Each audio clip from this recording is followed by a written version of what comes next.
The deal of apartheid.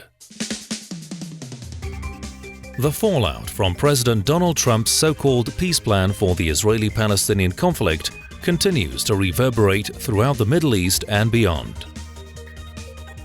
Today, Israel has taken a giant step toward peace. Even before the ink was dry on the 80-page plan, it was condemned as a scheme to cement the Israeli regime's long-standing policy of occupation, colonialism, and apartheid.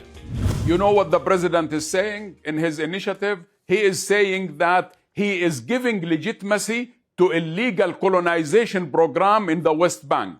He is making illegal Jewish presence on the Palestinian territory. He's trying to legalize it. This does not solve the issue. Will Trump's so-called peace plan promote peace in the Middle East? It's not a peace plan. It's a plan for the continued exploitation, oppression, annexation of the Palestinians and their land. To call it a peace plan is a total misnomer. It's a plan for continued Israeli aggression against the Palestinian people. For almost 3 years, Trump has been bragging about what he calls the deal of the century, which has been largely crafted by his son-in-law, Jared Kushner. But no Palestinian was under any illusion that a biased US president was suddenly going to present a plan that would respect their rights. This will never happen, and Palestinians will never die standing on lines. While the scheme pays lip service to a Palestinian state, it shrinks its size and cuts its scope to non-existence. My vision presents a win-win opportunity for both sides, a realistic two-state solution that resolves the risk of Palestinian statehood to Israel's security. Palestinians who were not part of the negotiations called the Trump plan dead on arrival. President Mahmoud Abbas said he had refused to discuss the plan with Trump by phone or to receive even a copy of it. This is our land and this is our capital. We will not accept any alternative. We will not accept any part of it. Jerusalem is Palestine's capital and we don't care about Trump. Jerusalem will stay ours with all its churches, Al-Aqsa Mosque and all the sacred sites. We tell Donald Trump and his administration that we reject this plan, the plan of shame that has nothing to offer Palestinians. Analysts say the one-sided initiative is designed to boost the Israeli occupation and apartheid and is a recipe for more tension and conflict. This is not a peace plan. When you hear any political candidate for office, any journalist referring to it as a peace plan, you really need to stop and think twice about that, because this is a plan for apartheid, this is a plan for settler colonialism, as Professor Khalidi mentioned earlier before the break. Condemnations have poured from every corner of the world, even from US Democrats. Senator Bernie Sanders rejected the scheme, saying any acceptable peace plan must end the Israeli co-optation and enable Palestinian self-determination in an independent state. Democratic Senator Chris Van Hollen called the plan the disaster of the decade. Democratic presidential candidate Senator Elizabeth Warren described it as a rubber stamp for annexation. While the criticisms were largely partisan political maneuvering, the fact that some US politicians are now openly condemning American policy on Israel is significant in itself. Whereas the Democrats try to cover themselves with rather deceptive rhetoric, about support for the Palestinians, while just backing the Israelis to the hill. The Democrats are a little bit more duplicitous when it comes to all of that. But the blatant disregard for Palestinian rights by this new initiative of Trump is so transparently, pro-Zionist that even the Democrats have to, come out and be more forthcoming in terms of their somewhat feigned support for the Palestinians. The Palestinian Authority said it had cut all ties with the United States and the Israeli regime, including on security matters. The Arab League rejected the plan, with its Secretary General Ahmed Abul Ghair saying the plan would consolidate the Israeli apartheid. The Organization of Islamic Cooperation, OIC, called on all member states not to engage with this plan or to cooperate with the United States administration in implementing it in any form. The European Union also rejected parts of the Trump plan. Jordan plays a very special role in the efforts to resolve the conflicts, in particular as regards Jerusalem and as a custodian of the holy site, and we share the commitment to a two-state solution on respect of international law. Trump's plan would allow Israel to annex all its West Bank settlements as well as the Jordan Valley, something the international community views as illegal. It also recognizes Jerusalem al-Quds as the undivided capital of Israel. Under this vision, Jerusalem will remain Israel's undivided, very important, undivided capital.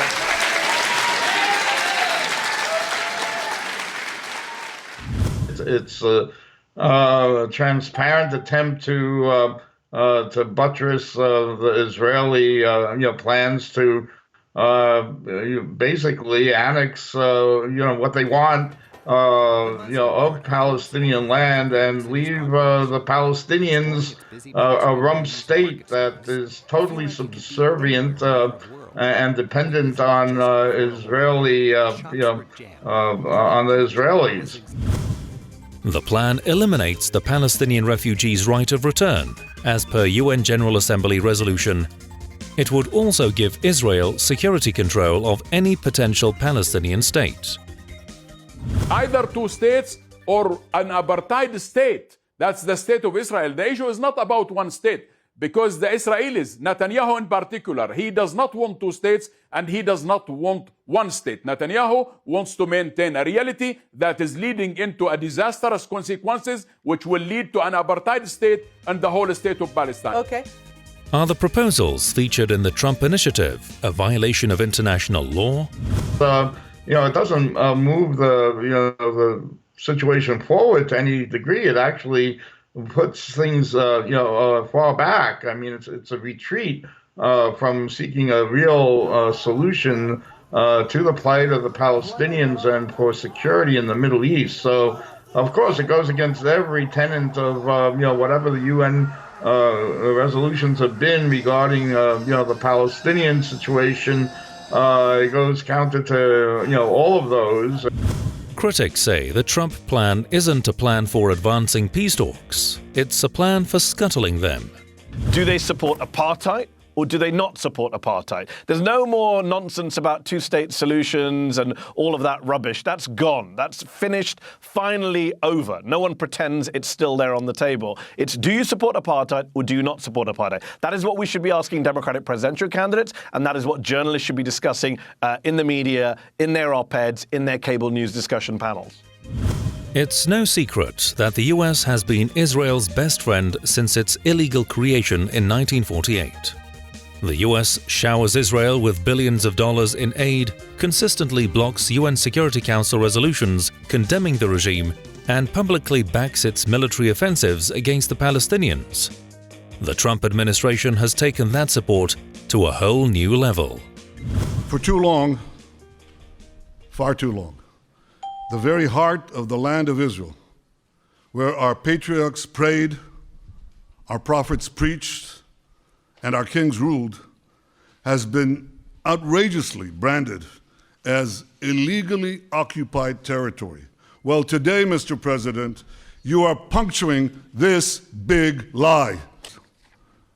You have been the greatest friend that Israel has ever had in the White House. The plan was unveiled at a time both Trump and Netanyahu were embroiled in domestic crises. Trump tried to divert attention from his impeachment. Forging peace between Israelis and Palestinians may be the most difficult challenge of all. All prior administrations, from President Lyndon Johnson, have tried and bitterly failed. But I was not elected to do small things or shy away from big problems.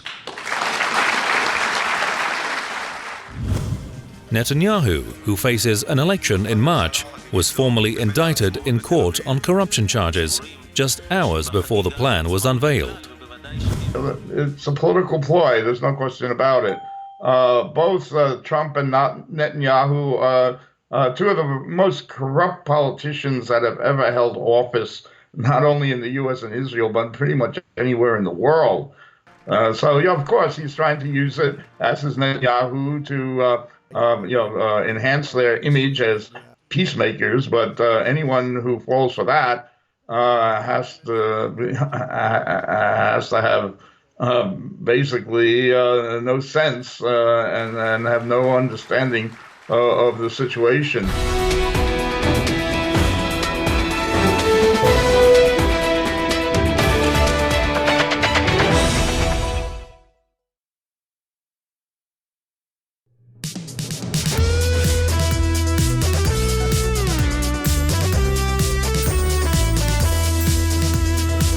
Out in the cold.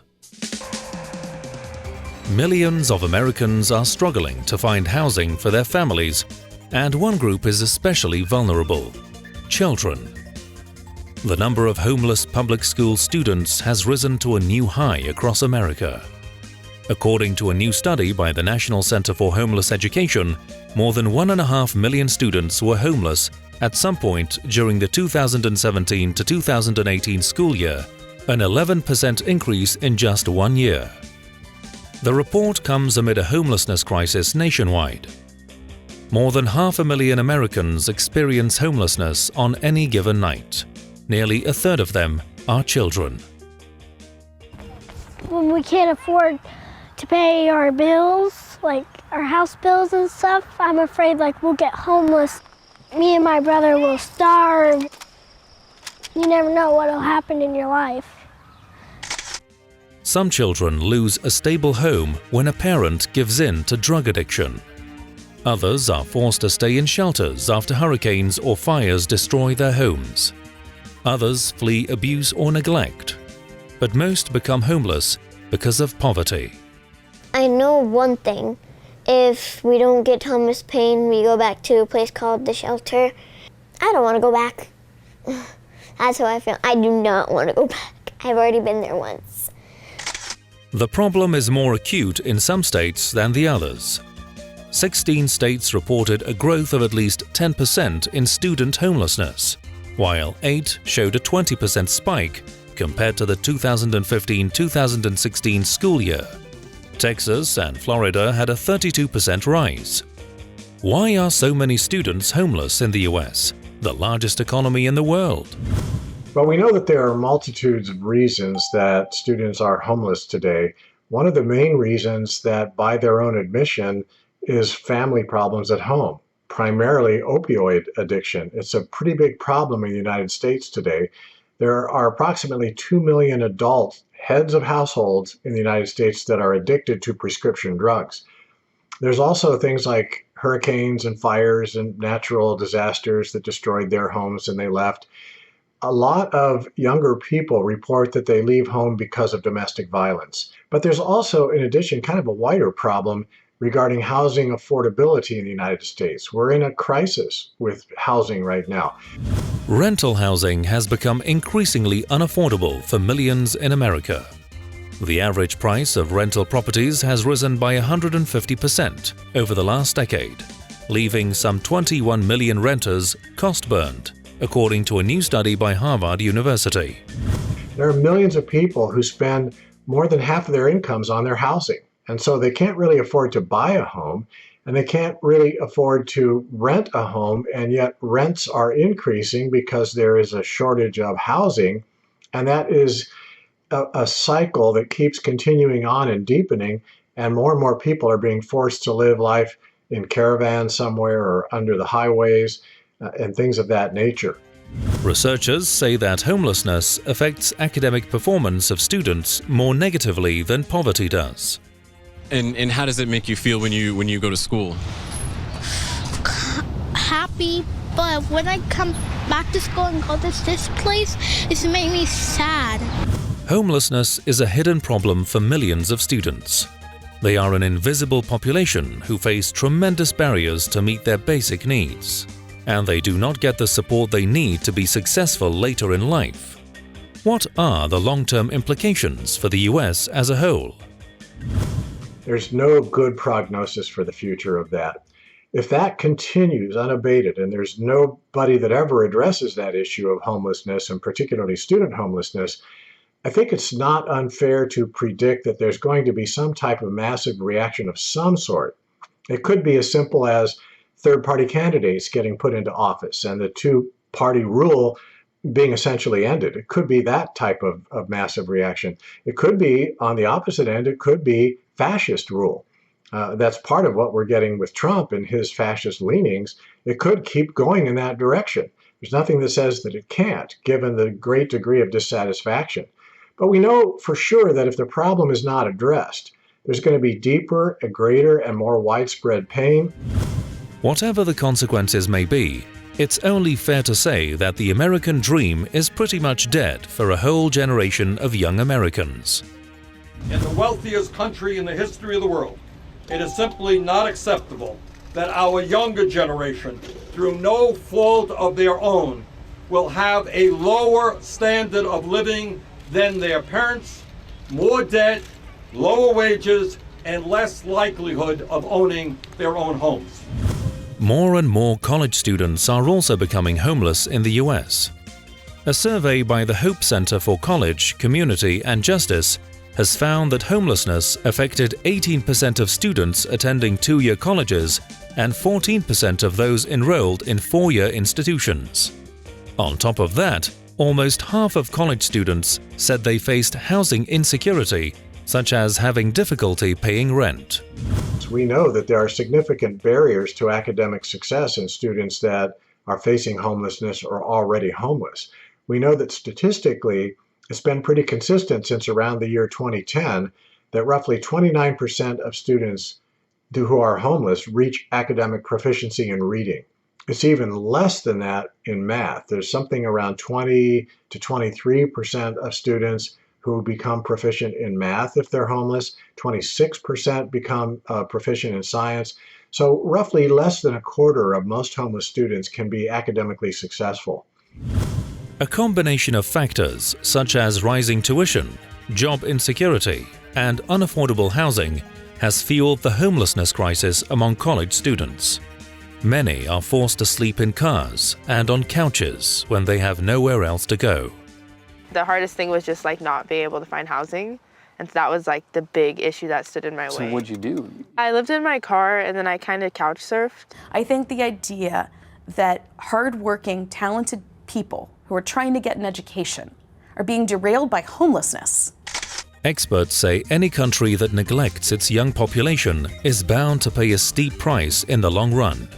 The long-term prognosis, again, is not that great. No academic success means no higher paying job. No higher paying job means lower wages. Lower wages means no mobility is possible. No mobility means you could be homeless. So one of the things that I'm picking up from students, even the ones that aren't homeless, is they're getting a sense of being in a loop of hopelessness. Researchers also link the rise in homelessness among college students to the financial aid packages that increasingly fail to keep up with their living expenses. One of the things that's changed in the United States over time is that if you grow up without money, we have sent a pretty strong signal to those students that financial aid is available and you should try college because it's your route out of poverty. So part of the problem is that people who weren't going to college before go to college now. It's hard to view that as a problem.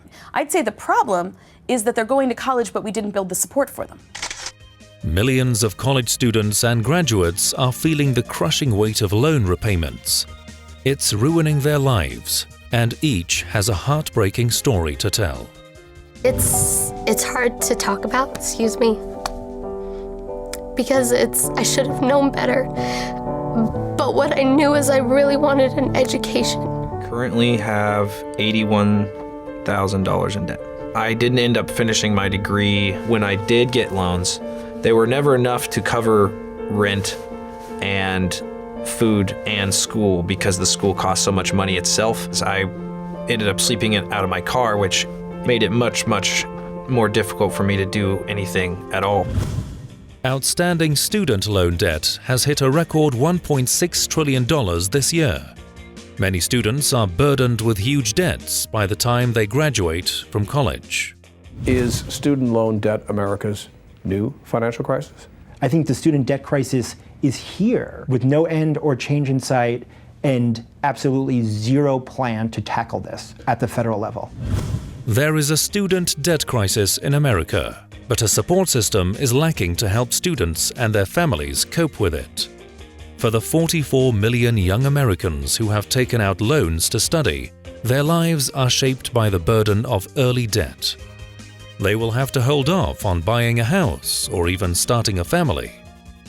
My debt has continued to build up as like one of my main stressors in life. I sacrificed the dream job to come home so I could take care of my bills. I had so much to pay, and it just was overwhelming. I didn't know how to do it. I never saw a number that big. I just went to school for a few months, found out that it was not what I wanted at all, and now I have this $40,000 extra that I have to pay and nothing really to show for it. On the surface, federally subsidized loans seem like an attractive option for college students. But they have instead driven up tuitions. So students end up taking out loans to pay for higher tuitions. The average price of college tuition rose by more than 50% between 2001 and 2017. Has the current system been a failure? The result of neoliberalism, which is, I think, a failed system completely, the result for students has been college has become so expensive that they all have to take out loans in order to attend. Most students, especially the homeless students, know exactly what the issues are. They know, first of all, that the game is rigged against them, that their options for upward mobility and success are far more limited than they used to be. They know, second, that it's not going to get any better for a long time to come, and it's making students more agitated and more activist than students have been for quite a while. The student loan debt has ignited a growing debate in the 2020 presidential campaign. Democratic candidates Bernie Sanders and Elizabeth Warren have promised to cancel student debt if elected president. The US government has bailed out big banks in the past when they were in trouble. Why not bail out students? Well, bailing out students, like the government did with the banks, is possible, but there's a very high level of a lack of political will to do that. There are ground level changes that have to occur first, and those are beginning to happen now. When they percolate up in through the system from the people, I think then we're in a position that we can start talking about bailouts. That's a great idea. I think its time is coming, but I don't think it's here quite yet.